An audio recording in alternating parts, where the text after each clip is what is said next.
Araw-araw, saan man tayo lumingon, sa kalsada, sa palengke, sa tabing dagat, may iisang bagay tayong laging nakikita. Plastic. The Philippine Environment Chief urging local manufacturers to do more in reducing plastic pollutants.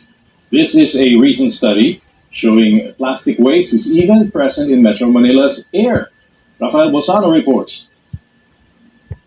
A quick look at this creek in Manila shows it's choked by plastic waste.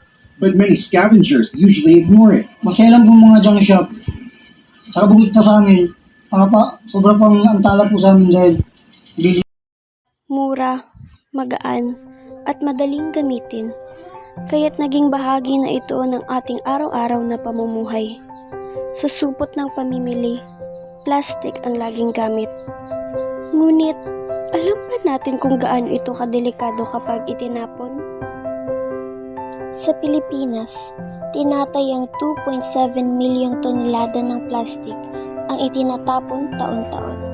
Ayon ito sa datos ng United Nations Development Program at World Bank. Ayon naman sa Department of Environment and Natural Resources or DENR, mula sa tinatayang 61,000 metrikong tonelada ng basurang solido na nililikha araw-araw sa bansa, hanggang 24% nito ay plastic. Karamihan ay mula sa mga pambalot ng produktong consumer, plastic na kutsara at tinidor, at mga plastic na supot sa pamimili.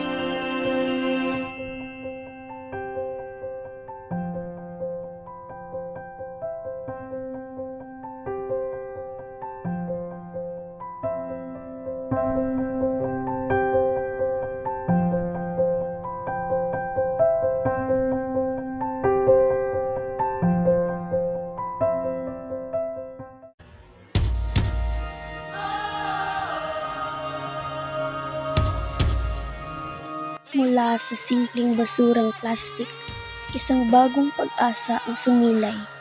Hindi ito ordinaryong laruan.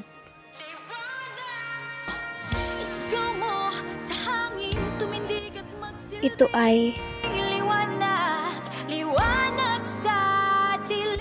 mula sa simpleng bote na minsang itinapon, ngayon naging simbolo ng pag-asa, liwanag at pagbabago. Sa bawat plastic na iyong iisiping basura, maaaring naroon ang susi sa mas maliwanag na kinabukasan.